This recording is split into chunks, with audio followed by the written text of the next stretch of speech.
Dans l'actualité nationale, la présidentielle dans moins de 3 mois en Côte d'Ivoire. Hier, 6 partis politiques et 2 coalitions de l'opposition ont reçu la liste électorale provisoire. Des précisions dans ce 13h. Trafic et traite des êtres humains, le gouvernement appelle à dénoncer les auteurs à l'occasion aujourd'hui de la Journée mondiale de la dignité des victimes. Les populations contribueront ainsi à préserver leur vie. Hors de nos frontières, le président nigérien en visite au Cameroun pour trouver des stratégies pour réduire Boko Haram. Bonjour à tous. Les parents qui ne vont pas scolariser leurs enfants, dont l'âge varie entre 6 et 16 ans, seront poursuivis en justice. Ces parents réfractaires risquent 2 à 6 mois de prison. Le gouvernement a pris cette décision au cours du Conseil des ministres tenu hier à Bondoukou, une réunion qui a abordé plusieurs autres sujets. La synthèse avec Alvorassa. Il a pris ses quartiers ce mercredi 29 juillet 2015 à la préfecture de Bondoukou et c'est tel que prévu conformément à l'engagement pris par le président de la République, Alassane Ouattara. Ce Conseil des ministres a comme d'habitude planché sur plusieurs sujets, lesquels sujets ont permis de prendre un certain nombre de décisions sur la marche de la nation. Parmi les décisions ayant fait l'objet de morceaux choisis au terme du point presse dit par le porte-parole du gouvernement, le projet de loi sur l'école obligatoire à compter de l'année scolaire 2015-2016 voulu par le président de la République. Ce projet de loi introduit donc dans les principes fondamentaux qui régissent l'enseignement dans notre pays le principe de la scolarisation obligatoire pour tous les enfants de 6 à 16 ans. L'école obligatoire, une mesure tenant donc à cœur au président de la République. Les parents qui seront réticents subiront la rigueur de la loi, selon le Conseil. L'État est tenu de créer les infrastructures, de mettre à disposition les enseignants, de créer le cadre pour permettre d'accueillir dans les meilleures conditions et de former dans les meilleures conditions tous les enfants concernés. L'État aura l'obligation de mettre en place les mécanismes d'intégration, de réintégration, notamment des enfants de 9 à 16 ans qui sont aujourd'hui hors du système et qui devront donc être repris dans le système. Les parents auront également une part de cette obligation.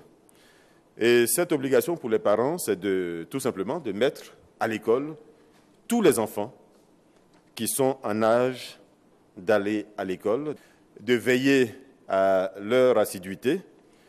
Et si cela n'est pas fait, il est prévu des sanctions. Donc le parent qui viole la loi pourra subir une peine de prison de 2 à 6 mois et d'une amende de 50 000 à 500 000 francs CFA. Aussi, pour avoir donné l'occasion au préfet de la région du Gontougo d'y prendre part, parce que délocalisé à Bondoukou, le Conseil a-t-il pris note des problèmes que connaît cette région. Séance tenante, le chef de l'État, comme l'a indiqué le Conseil, s'est engagé à apporter des solutions à certaines préoccupations, en l'occurrence le problème d'eau potable.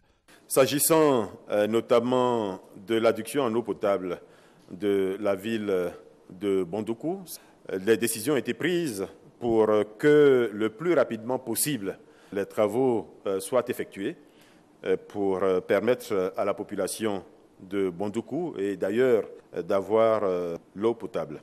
Il a donc été décidé de réaliser immédiatement des travaux qui vont se chiffrer à 2,7 milliards de francs CFA, la seule ville de Bondoukou, 200 millions pour la ville de Tanda, 100 millions pour la ville de Kounfao, 125 millions pour Sandégué et 100 millions pour Transua, en tout donc 3,2 milliards de francs CFA. Le Conseil a aussi rappelé l'agenda du président de la République avant de fermer ses portes. Par exemple, la visite du 31 juillet au 1er août 2015 du président par intérim du Burkina Faso.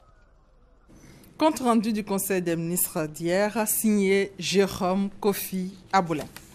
Ce jeudi, le chef de l'État va rencontrer les cadres, les chefs et les religieux du district du Zanzan, composé des régions du Gontougo et du Bunkani, pour parler développement et paix. Et justement, pour des élections apaisées en Côte d'Ivoire, il y a eu des prières sur place à Bondoukou, nous dit Awa Touré.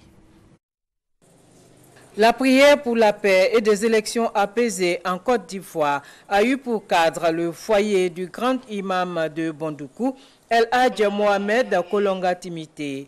Une prière ponctuée par la lecture intégrale du Saint-Coran et des bénédictions. Une initiative de la mutuelle des cadres de Bondoukou qui a ainsi décidé de placer cette seconde visite du président de la République Alassane Ouattara sous le signe de la protection d'Allah. Nous sommes convaincus qu'avec les prières de nos parents, le président ira loin dans sa mission de développement, de faire en sorte que le pays, la Côte d'Ivoire, soit émergent. L'occasion aussi d'invoquer le Tout-Puissant pour des élections apaisées en Côte d'Ivoire.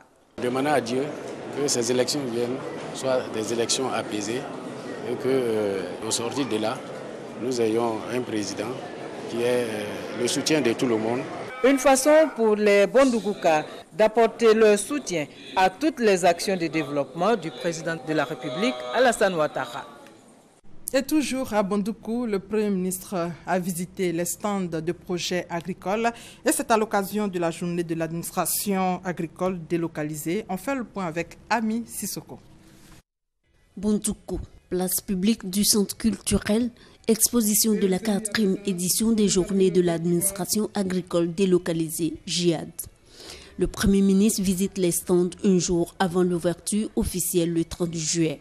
Initié en 2012 par le ministère de l'Agriculture, l'objectif de ces journées est d'échanger avec les populations rurales sur les problèmes du secteur agricole et par la même occasion de leur faire connaître l'administration agricole dans toutes ses composantes. Daniel Kablan-Duncan a été émerveillé par les nouvelles variétés agricoles. On a vu par exemple qu'avec le manioc dit beaucoup, on est maintenant à 30 tonnes à l'hectare. Vous voyez ? Et avec l'autre qu'ils appellent la Bagboulé, on est à 40 tonnes à l'hectare. C'est-à-dire ça, on peut changer totalement donc, là-dedans. Le monde paysan gagne sa vie maintenant. Et c'est important qu'on puisse aller donc de l'avant. Il faut faire en sorte qu'il y ait la diversification au niveau de notre territoire national, c'est important. Et c'est un élément important de la lutte contre la pauvreté. Au cours de ces JIAD, plusieurs thèmes seront abordés, entre autres la célébration des sociétés coopératives agricoles, le point sur les réformes du secteur agricole, la sécurité alimentaire. La première phase des journées de l'administration agricole délocalisée se tiendra du 30 juillet au 2 août prochain dans les régions du Gontougo et de l'Indéni-Douablin. Et l'opération Agir pour les jeunes s'est déplacée dans le Gontougo. C'est un fonds mis en place par le président Alassane Ouattara. Une journée donc pour permettre à plusieurs associations de jeunes de la région de bénéficier de ce fonds pour la réalisation de leurs projets. Cérémonie de remise de chèques avec Alvorassa. Ce sont 210 projets de 26 associations de jeunes du Gontougo qui vont être financés à hauteur de 105 millions de francs CFA pour cette première vague par l'opération spéciale Agir pour les jeunes. Elle a été mise en place par le président de la République Alassane Ouattara. Elle est conduite par le ministre délégué auprès du président chargé de la promotion de la jeunesse et de l'emploi des jeunes, Sidi Touré, et pilotée par l'agence Emploi Jeunes. Ce sont des prêts, il faut qu'ils remboursent ces prêts de sorte à ce que beaucoup plus de jeunes puissent en bénéficier. Pour le ministre également, cette opération va s'étendre sur l'ensemble du territoire. Il invite donc les organisations des jeunes à monter leurs projets. Il faut qu'ils soient patients, il faut qu'ils se préparent, qu'ils montent des projets et qu'ils attendent fermement l'agence Emploi Jeunes qui se rendra vers eux ou même qui peuvent se déplacer vers l'agence Emploi Jeunes pour commencer à déposer leurs projets. Avec le président Ouattara, c'est de la réalité et les projets des jeunes seront pris en compte véritablement. Les cadres du Gontougo et les institutions financières qui accompagnent l'opération soutiennent que ce programme est salutaire. Si quelqu'un veut faire du commerce, il faut que la personne s'asseye pour vendre. Si quelqu'un fait de l'élevage de porc ou de poulet, il faut que la personne soit dans sa ferme. Si quelqu'un, en tout cas, fait de l'agriculture, il faut que la personne accepte d'aller au champ. Voilà, donc on ne peut pas dire qu'on est opérateur et puis c'est d'autres personnes qu'on met devant. Donc vraiment, je voudrais que la jeunesse du Gontougo s'approprie ce projet. Ce fonds, il faut le dire, est calqué sur le fonds des femmes et jusqu'alors les femmes en ont fait œuvre utile. Je pense que les jeunes également feront œuvre utile et feront en sorte que les projets pour lesquels ces ressources-là ont été remis puissent être menés à bien. Les bénéficiaires du Gontougo promettent que cet argent mis à leur disposition leur permettra de se réaliser. Nous voudrions dire merci au président de la République pour avoir mis ce fonds en place pour les coopératives et pour toute la jeunesse confondue. Nous allons bien l'utiliser pour que nos jeunes prêts qui restent derrière puissent en bénéficier. Rappelons que le fonds mis à la disposition de la jeunesse ivoirienne par le chef de l'État, Alassane Ouattara, à travers le programme Agir pour les jeunes, est estimé à plus de 4 milliards de francs CFA. Il permettra à plusieurs milliers de jeunes de se construire et contribuer à l'émergence de la Côte d'Ivoire. Justement, dans le cadre de l'entrepreneuriat, un concours national est organisé par l'Association des jeunes entrepreneurs de Côte d'Ivoire. Mais avant, la tenue d'une formation à l'endroit des chefs de services socio-culturels de mairie et des présidents communaux de jeunesse des chefs-lieux de région. Formation qui a porté sur l'étude de gestion de projets. Reportage Kwadjo Kwame. Emploi jeune et culture de l'entrepreneuriat. Lancement à Yamoussoukro donc d'un concours de jeunes entrepreneurs. Étaient réunis à la mairie de Yamoussoukro les animateurs socioculturels et les élus locaux. Tous proposeront des plans qui intègrent le développement de leur région. La GECI a décidé de mettre en place un concours qui va mettre en compétition tous les projets des différentes localités, les 197 localités de la Côte d'Ivoire. Et ces projets qui vont partir des localités et qui vont remonter dans les départements vont donc avoir une sélection rigoureuse au niveau des départements et on va retenir au finish un projet par région. Et l'ensemble de ces projets initiés par les jeunes eux-mêmes, sous la supervision des responsables socioculturels qui sont points focaux à cet effet, l'ensemble de ces projets-là vont maintenant venir ici à la capitale pour compétir afin d'en ressortir le meilleur projet national. Chaque participant a voulu en savoir davantage afin de parvenir à créer dans chaque région une entreprise qui prend en compte les spécificités et autres potentialités de la région.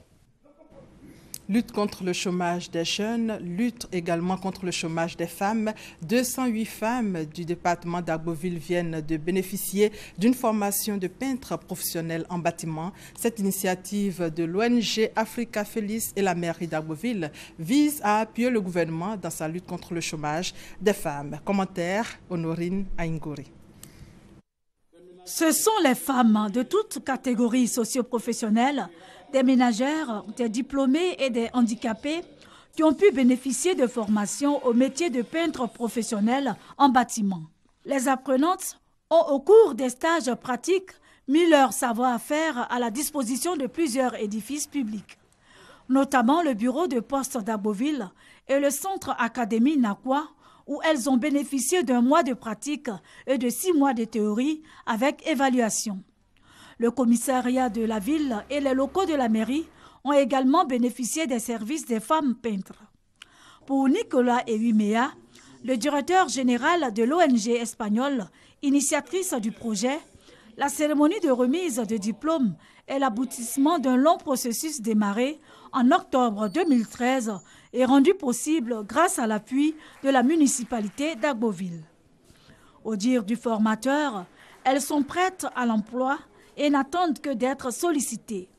Toute chose que confirme Solange Chimé-Yapo, la représentante des femmes peintres. Quant au maire de la commune d'Agboville, il a expliqué que ce projet s'inscrit dans la volonté de la municipalité d'aider les femmes à acquérir une formation et partant à les rendre autonomes financièrement. Dans l'actualité nationale également, la présidentielle, c'est dans moins de 3 mois en Côte d'Ivoire. Hier, 6 partis politiques et 2 coalitions de l'opposition ont reçu la liste électorale provisoire, nous dit Sylvie Touré. 6 300 504 électeurs. C'est le nombre d'inscrits sur la liste électorale provisoire. Des copies du fichier ont été remises aux différents partis et groupements politiques.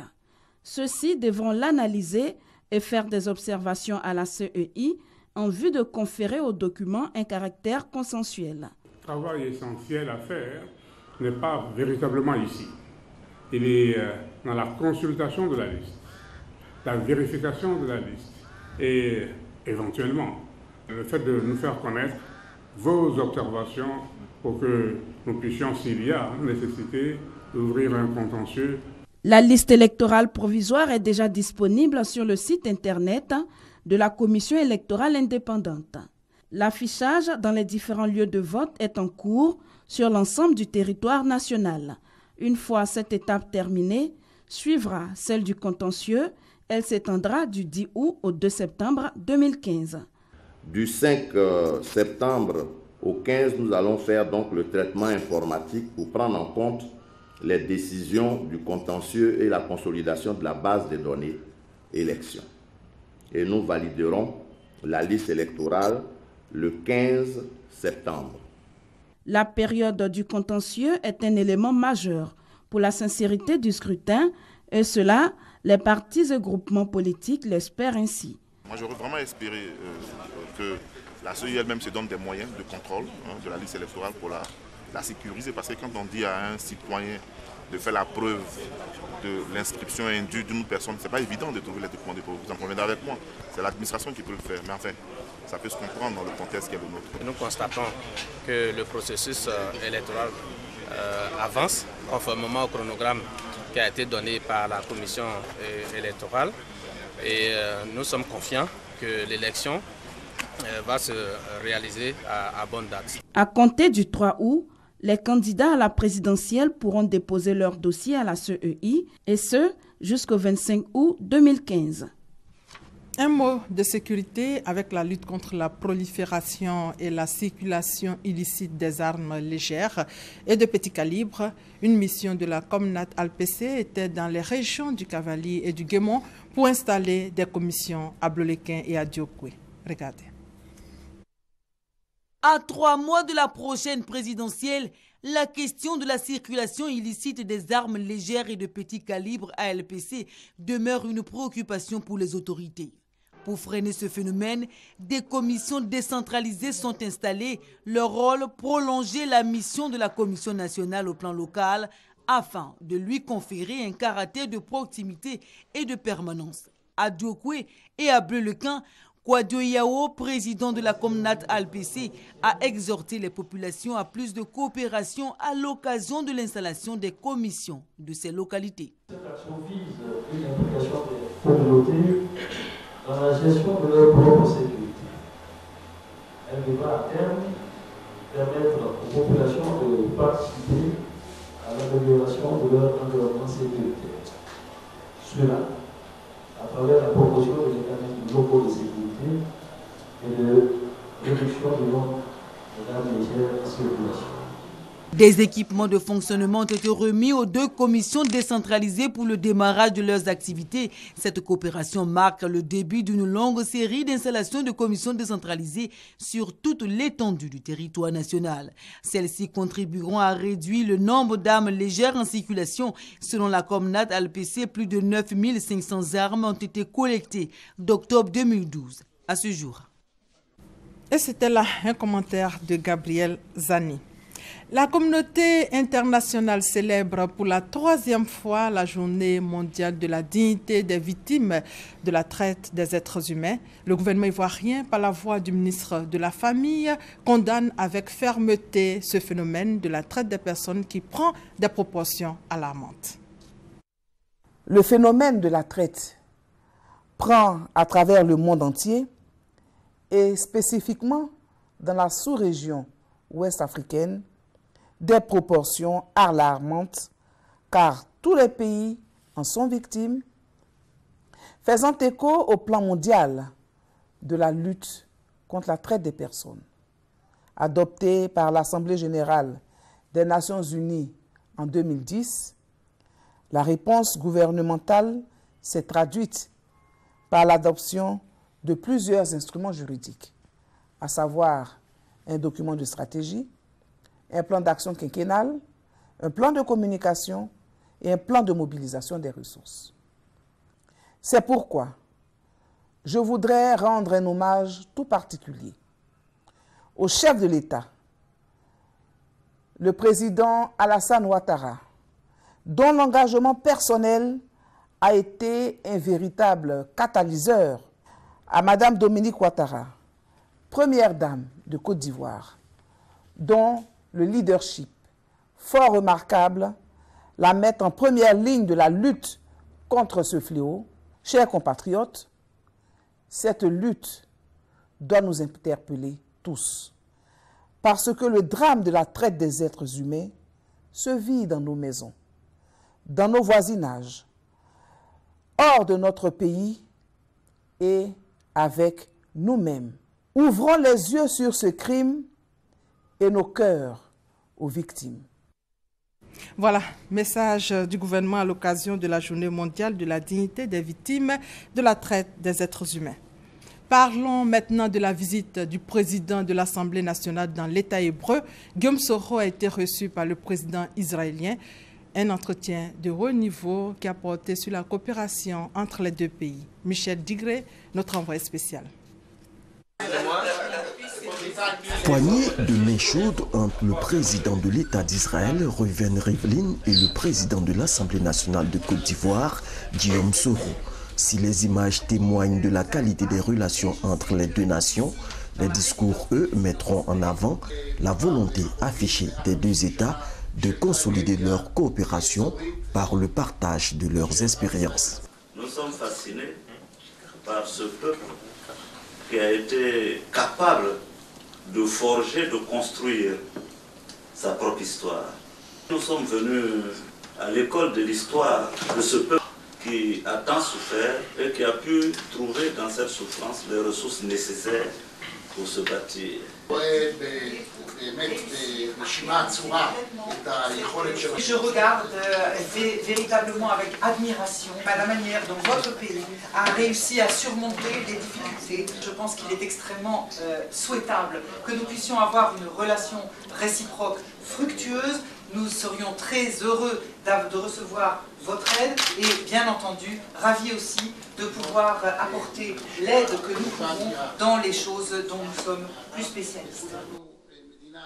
L'État d'Israël souhaite par ailleurs avoir un statut d'observateur à l'Union africaine. Son président a sollicité l'appui de la Côte d'Ivoire pour la matérialisation de ce vœu, symbole de l'intérêt qu'il accorde au continent africain.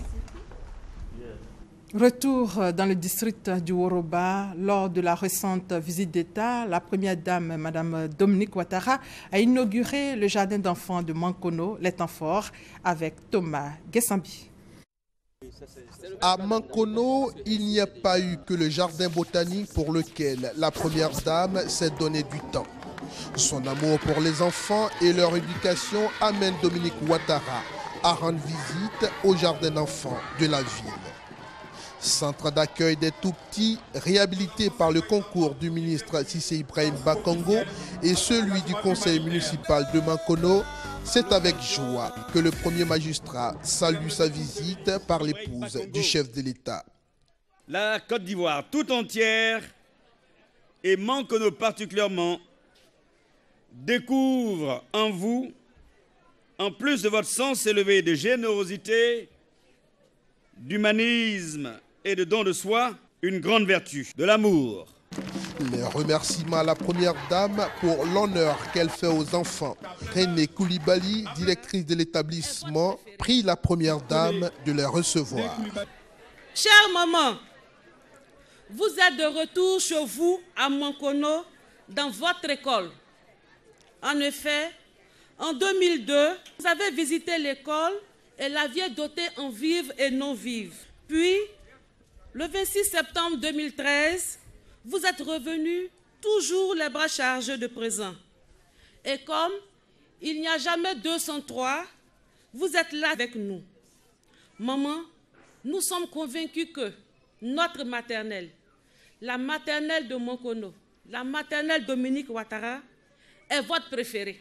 Plusieurs lots d'équipements, c'est ce que l'épouse du chef de l'État offre aux enfants pour leur encadrement et leur épanouissement.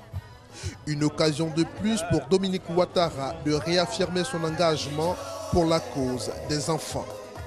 Vous connaissez mon engagement pour la cause des enfants de Côte d'Ivoire et d'Afrique. C'est pour venir en aide aux couches les plus vulnérables de la population que j'ai créé la fondation Children of Africa.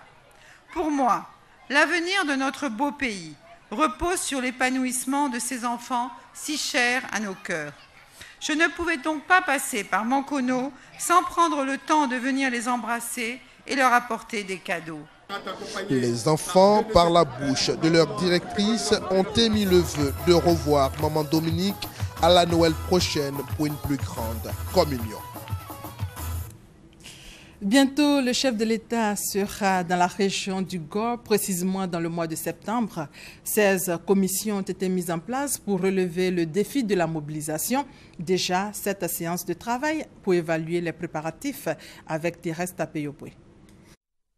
Trouver les grands thèmes et les axes stratégiques majeurs de communication pour vendre au plan local, national que mondial la visite d'État du chef de l'État, le président Alassane Ouattara, dans la région du Gor. Tel est le sens majeur de la rencontre du secrétaire exécutif du PDCI-RDA, Maurice Kakougui-Kaoué, avec les populations. Cette réunion a lieu après celle tenue à Abidjan où d'importantes décisions ont été prises pour permettre à la commission communication de remplir pleinement son rôle de cheville ouvrière des 16 commissions mises en place pour préparer la visite du chef de l'État à Gagnoa, une visite que l'on veut exceptionnelle.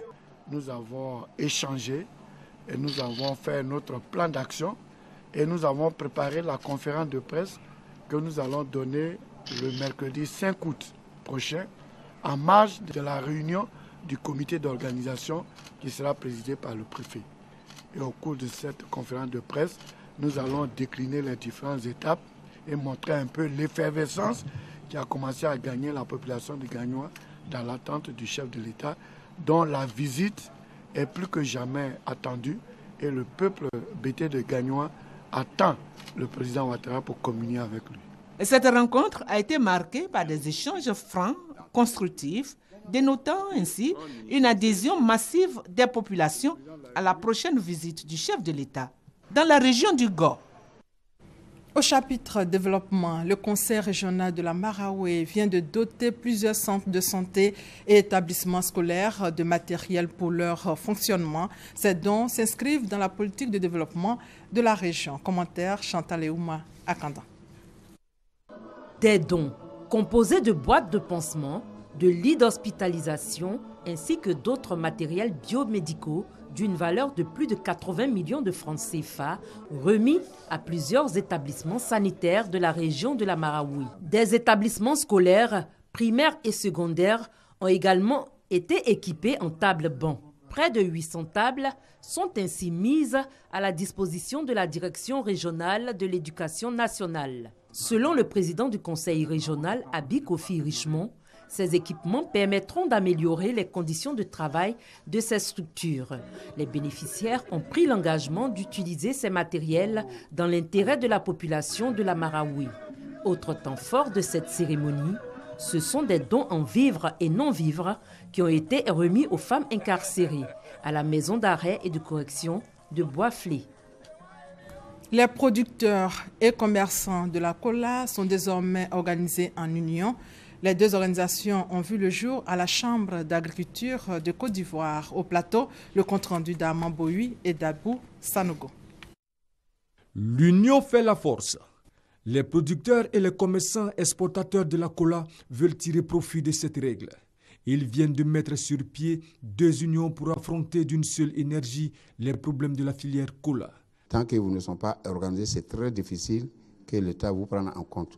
Nous étions dans des associations ménagères de coopératives. Bon, et au niveau du ministère de l'Agriculture, nous a dit, et ce n'est pas possible. Nous avons conseillé d'aller voir nos bases pour se mettre en société coopérative de producteurs. Là, dans ça, ils ne vont pas avoir l'appui de l'État. Les deux unions ont vu le jour au terme de deux assemblées générales constitutives. Pour y parvenir, les producteurs et commerçants ont dû débattre des statuts et règlements intérieurs, désigner les responsables et les membres des organes dirigeants. Les assises se sont déroulées conformément aux tests en vigueur. Nos acteurs des différentes filières, lorsqu'ils veulent créer des sociétés coopératives ou bien des unions de sociétés coopératives, et ils ignorent les règles. La DOPA, qui est chargée de la promotion du mouvement coopératif, est venu à cet AG pour leur expliquer les différentes règles à adopter pour régir les unions de sociétés coopératives. Producteurs et commerçants sont venus des localités de Sampidou, Danani, Agboville, Lami et Dembokro pour participer aux assises. Plusieurs producteurs entendent d'achever leur constitution en société coopérative pour rejoindre les unions. Hors de nos frontières pour terminer, dans le cadre de la lutte contre Boko Haram, le président nigérien Muhammadu Buhari a échangé hier avec son homologue camerounais Paul Biya. L'entretien a porté sur le renforcement de la coopération entre les deux pays. Les deux dirigeants vont diffuser une déclaration commune aujourd'hui au terme de la première visite du président nigérien au Cameroun depuis son élection en mars dernier. Et c'est la fin de ce 13h supervisé par Adama Kone. Merci de votre fidélité.